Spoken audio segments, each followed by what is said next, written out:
اعوذ باللہ من الشیطان الرجیم بسم اللہ الرحمن الرحیم السلام علیکم ورحمۃ اللہ وبرکاتہ۔ میرے عزیز بھائیوں بہنوں اور بچوں، کیسے ہیں آپ سب؟ امید ہے خیریت سے ہوں گے۔ اللہ تعالیٰ سے دعا ہے اللہ تعالیٰ آپ کو مجھے ہم سب ہمیشہ ہر مصیبت اور ہر پریشانی سے بچائے، آمین ثم آمین۔ میرے عزیزوں، وظیفے کی جانب بڑھنے سے پہلے میں آپ سبھی سے کچھ کہنا چاہوں گا۔ بہت سارے میرے بھائی بہن بچیاں جب کسی وظیفے میں کامیاب ہوتے ہیں تو وہ مجھے بیان کرتے ہیں۔ شکر الحمدللہ، مجھے بہت خوشی ہوتی ہے جب کوئی بھی میرے دیے ہوئے وظیفے سے اپنی کسی حاجت کو پورا کرتا ہے تو میں اللہ کا شکر ادا کرتا ہوں۔ لیکن جو اس میں کہنے والی بات ہے وہ یہ ہے کہ جس کسی کا بھی عمل پورا ہوتا ہے یا عمل پورا ہونے سے پہلے ہی اللہ تعالیٰ اس کی حاجت کو پوری کر دیتا ہے تو وہ اپنے عمل کو لازمی پورا کرے، اس کا بہت فائدہ ہوگا۔ اور دوسری بات جو میں آپ سب سے کہنا چاہتا ہوں کہ جس کا عمل پورا ہوتا ہے تو عمل پورے ہونے کے بعد یہ کام لازمی کیا کریں کہ 2 نفل شکرانے کے پڑھ کر اللہ کا شکر ادا کریں کہ جس اللہ نے آپ کی حاجت کو پورا کیا۔ اور اگر ہو سکے تو یہ کام بھی ضرور کیجیے گا کہ کوئی بھی میٹھی چیز بچوں میں تقسیم کروا دیجیے، یعنی جس دن بھی آپ کو خوشخبری مل گئی، آپ کی حاجت پوری ہوگی، اس دن یا اس سے اگلے دن شکرانے کے نفل اور بچوں میں میٹھی چیز لازمی تقسیم کروا دیا کریں۔ اس عمل سے ساری زندگی انشاءاللہ تعالیٰ آپ کو نفع پہنچتا رہے گا۔ اور دوسری بات، جن بھائی بہنوں کا کوئی مسئلہ ہے، کوئی پریشانی ہے، تو وہ اپنا اور اپنی والدہ کا نام اور اس کے ساتھ ہی اپنا مسئلہ بھی بیان کر دیا کریں۔ تو انشاءاللہ تعالیٰ میں کوشش کروں گا کہ قرآن و حدیث کی روشنی میں آپ کو بہتر سے بہتر وظیفہ بیان کر سکوں اور ساتھ ہی آپ کی کامیابی کے لیے دعا بھی کروں۔ میرے عزیزو، ہر چیز کا حل اللہ کے نام میں اور اللہ کے کلام میں ہے کہ جب بھی ہم دکھی ہوں یا کوئی پریشانی آ جائے یا دل پہ کوئی بوجھ پڑ جائے یا کوئی بھی مسئلہ ہمیں پیش آتا ہے یا کوئی ضرورت درپیش آتی ہے تو ہم سب سے پہلے کس کے بارے میں سوچتے ہیں؟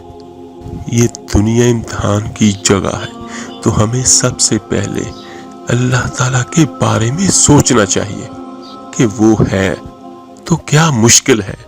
کوئی مشکل نہیں، کیونکہ وہ ہے۔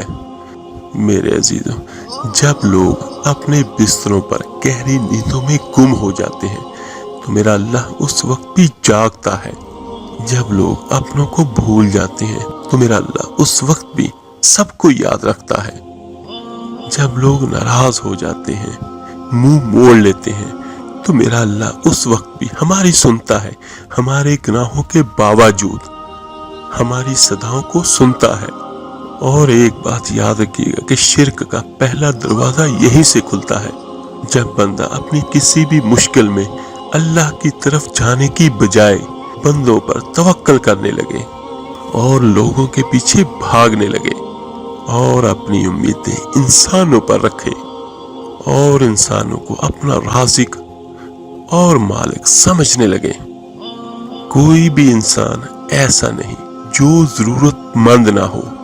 کسی بھی انسان سے آپ پوچھ لیں، چاہے وہ کوئی غریب ہو یا امیر ہو، دنیا کے سب سے غریب ترین انسان کو اور دنیا کے سب سے امیر ترین انسان کو اور ان کے درمیانی لوگوں کو بھی سب کو ضرورت ہوتی ہے، اور سب کی ضروریات کو صرف ایک میرا اللہ ہی پوری کر سکتا ہے، کوئی بندہ نہیں کر سکتا، نہ کسی میں یہ طاقت ہے۔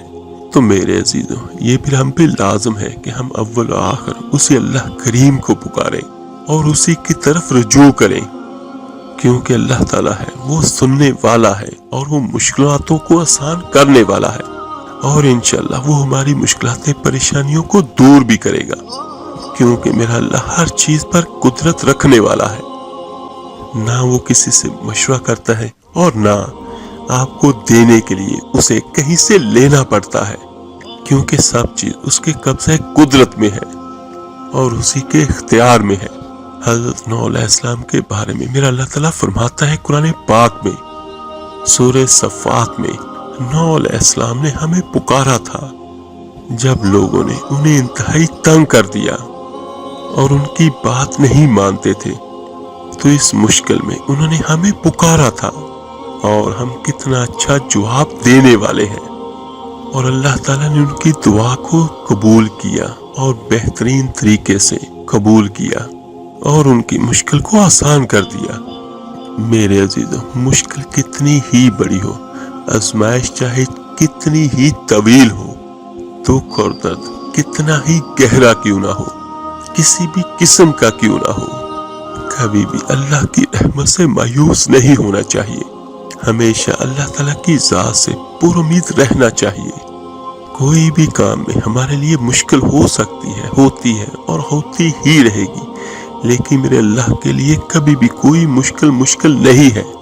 انسانوں کے خزانے ختم ہو سکتے ہیں، ختم ہو جاتے ہیں، لیکن میرے اللہ کے خزانے ختم نہیں ہوتے، اور پھر ہماری عقل جواب دے جاتی ہے کہ کسی مسئلے کا حل نکالنے میں ہم ناکام ہو جاتے ہیں، لیکن میرے اللہ کے علم کی کوئی انتہا نہیں ہے۔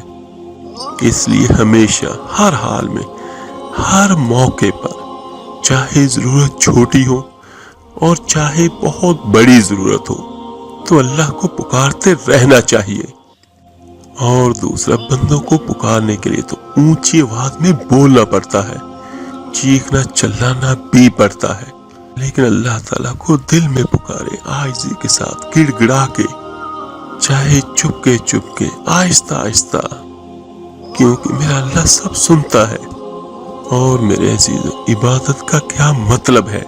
محبت، اطاعت، عاجزی اور انکساری کے ساتھ اللہ تعالیٰ کے آگے جھکنا، اور اس جھکنے میں جو سب سے اہم ترین اور پسندیدہ ترین عمل ہے، وہ ہے اپنی ہر ضرورت کے لیے اللہ کے سامنے ہاتھ پھیلانا، اللہ سے مانگنا۔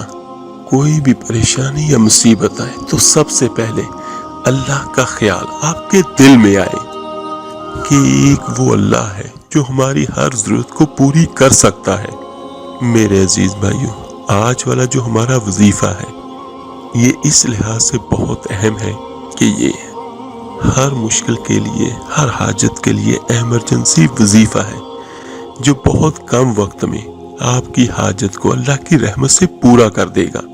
یا بدیل عجائب بالخیر یا بدیو، میرے عزیز بھائیوں، اس میں جو یہ لفظ ہے یا بدیو، اس کا معنی کیا ہے؟ اے بغیر ذریعے کے پیدا کرنے والے، اپنی قدرت سے، اپنے کرم سے خیر کرنے والے، میرے لیے خیر کر۔ اور قرآن پاک میں ایسے بہت سارے معجزے ہیں جو اللہ تعالیٰ نے دکھائے ہیں۔ میرے اللہ کی طاقت وہ ہے، وہ جب چاہے جو چاہے کر دے۔ کوئی بھی چیز ہے تو وہ کسی ذریعے سے پیدا ہوتی ہے، یا کوئی بھی کام ہے تو اس کا کوئی نہ کوئی ذریعہ بنتا ہے۔ ہمیں کہیں جانے کے لیے یا رزق کے لیے یا کسی بھی چیز کے لیے ہم محتاج ہیں کسی نہ کسی ذریعے کے، کسی نہ کسی اسباب کے، لیکن میرا اللہ کسی کا محتاج نہیں ہے۔ میرے اللہ نے حضرت آدم علیہ السلام اور حضرت اماں حوا علیہ السلام کو بغیر ماں باپ کے، بغیر ذریعے کے پیدا کر کے دکھایا۔ حضرت آدم علیہ السلام کو کھنکھناتی مٹی سے، جبکہ اماں حوا علیہ السلام کو حضرت آدم علیہ السلام کی پسلی سے پیدا فرمایا۔ اور ہمارے آقا دو جہاں صلی اللہ علیہ وآلہ وسلم کو معراج پر لے جانے والا براق کون؟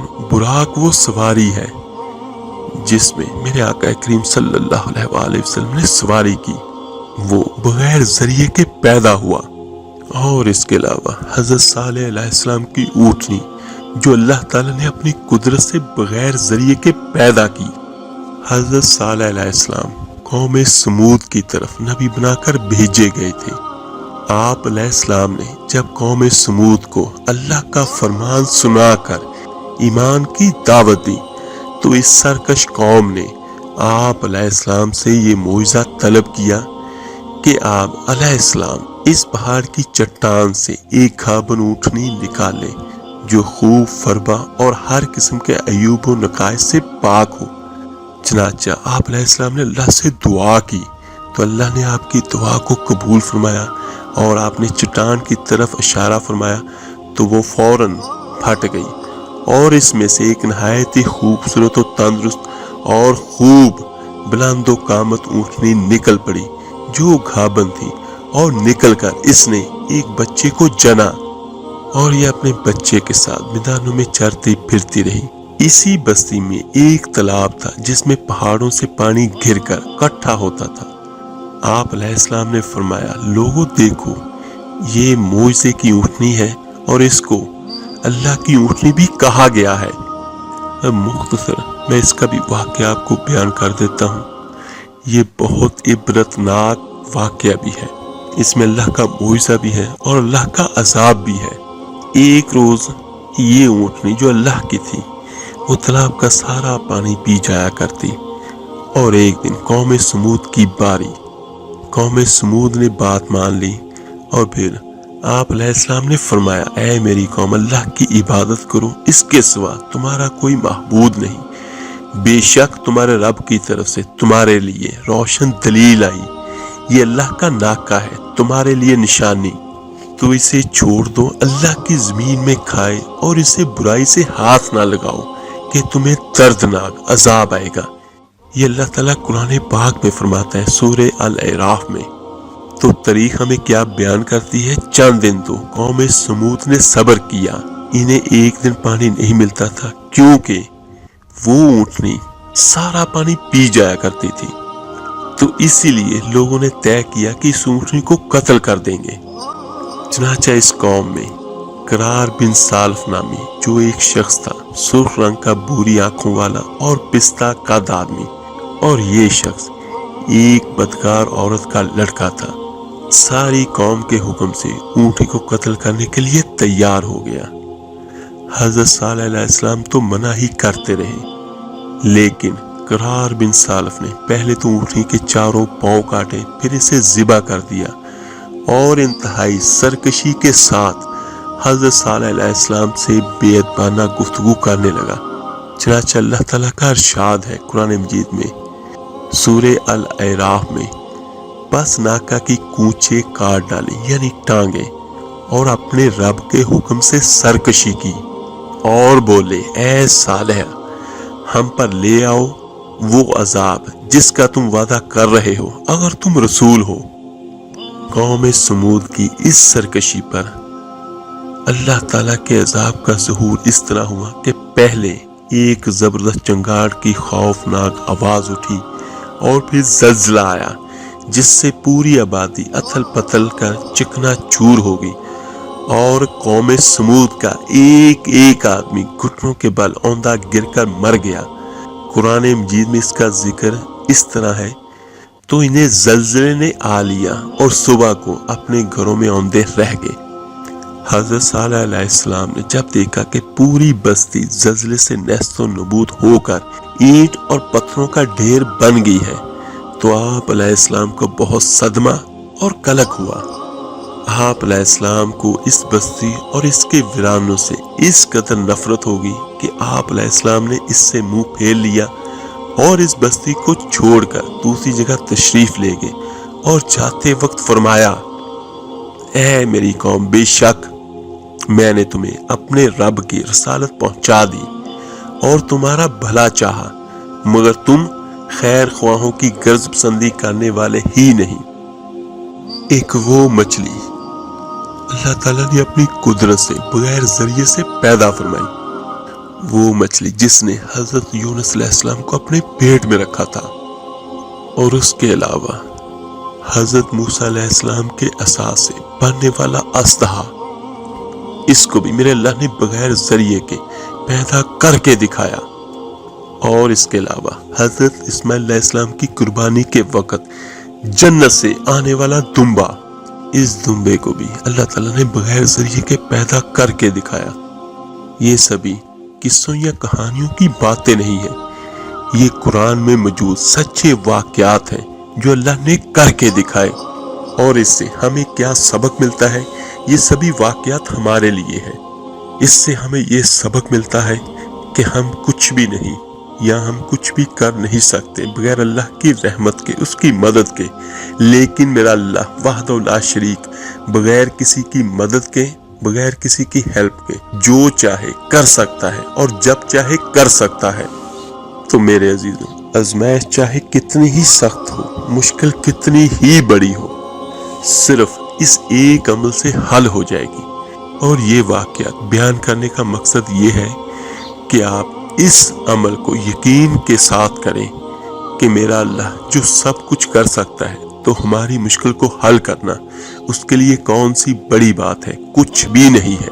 میرے اللہ کا صرف حکم ہوتا ہے اور ہر چیز ہو جاتی ہے۔ تو میرے عزیزوں، اس کو پڑھنا کیسے ہے یہ میں آپ کو بیان کر دیتا ہوں۔ سب سے بہتر وقت تو تہجد کا ہوتا ہے، لیکن تہجد کا نہ ہو سکے تو بعد نماز عشاء کر لیں۔ اس کو ہر عورت، ہر مرد آسانی کے ساتھ کر سکتا ہے۔ اس کا رزلٹ انشاءاللہ تعالی 7 دنوں سے لے کر 21 دنوں کا درمیان آپ کو مل جائے گا۔ تو جو میری بہنیں اللہ کی طرف سے جن دنوں میں نماز نہ پڑھ سکیں تو وہ اس حساب سے وظیفہ شروع کریں کہ 7 دن یا 11 دن یا 21 دن جو ہے یہ وظیفے کو دے سکیں۔ 5 وقت کی نماز لازمی پڑھیے، اور اس وظیفے کو شروع کرنے سے پہلے صدقہ لازمی دے دیں۔ اور اس کے علاوہ اس وظیفے کو جب بھی آپ نے جتنے دن بھی پڑھنا ہے تو کوشش کریں کہ 2 نفل حاجت کے بھی پڑھ لیں، اور ہر رکعت میں سورہ فاتحہ کے بعد 3 بار سورہ اخلاص پڑھ لیں۔ اس کو آپ نے روزانہ بعد از نماز عشاء اول آخر 11 بار یا 21 بار درود ابراہیمی نماز والا پڑھنا ہے، اور اس کے بعد آپ نے اس کی 12 تسبیحات کرنی ہے، یعنی آپ نے روزانہ اس کو 1200 مرتبہ پڑھنا ہے۔ یہ کوئی بہت بڑا فکرہ نہیں ہے کہ بہت بڑی آیات نہیں ہے، صرف آپ نے اتنا پڑھنا ہے، اعوذ باللہ من الشیطان الرجیم بسم اللہ الرحمن الرحیم یا بدیل عجائب بالخیر یا بدیو۔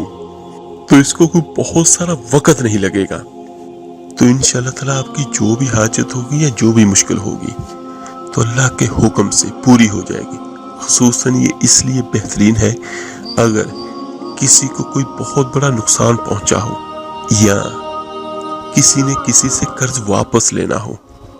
ہر بندہ اس کو اپنے کسی بھی غم کی صورت میں یا کسی بھی نقصان کی صورت میں پڑھ سکتا ہے، یا جو بھی حاجت ہوگی اس کے لیے بھی پڑھ سکتے ہیں۔ اور وظیفے کے ساتھ ساتھ دل میں اپنی حاجت کا تصور رکھ کے یہ وظیفہ کیجیے گا، اور یقین کے ساتھ کیجیے گا، اور یقین اسی طرح کہ ہم زندہ ہیں اور یہ دن ہے یا یہ رات ہے۔ جس طرح آپ کو یہ یقین ہے تو اسی یقین کے ساتھ آپ نے اس وظیفے کو کرنا ہے۔ تو انشاءاللہ تعالی جتنا زیادہ آپ کا یقین ہوگا اتنی جلدی آپ کو فائدہ ملے گا۔ اور وظیفہ مکمل کرنے کے بعد ہاتھ اٹھا کے اللہ سے دعا کریں اپنی اس حاجت کے لیے یا اس پریشانی مشکل کے لیے۔ اللہ تعالیٰ سے دعا ہے اللہ تعالیٰ آپ کی، میری، ہم سب کی مشکلاتوں پریشانیوں کو اپنے فضل سے، اپنے کرم سے نجات دے۔ آمین ثم آمین۔ آپ میرے لیے دعا کیجیے گا، میں آپ سب کے لیے ضرور دعا کروں گا، اور اس ویڈیو کو لائک اور شیئر ضرور کیجیے گا صدقہ جاریہ سمجھ کر۔ تو ملتے ہیں جلدی انشاءاللہ تعالیٰ ایک نئے وظیفے اور عمل کے ساتھ۔ اپنا بہت بہت خیال کیے گا۔ اللہ حافظ۔ صلی اللہ علیہ وسلم ابر کرم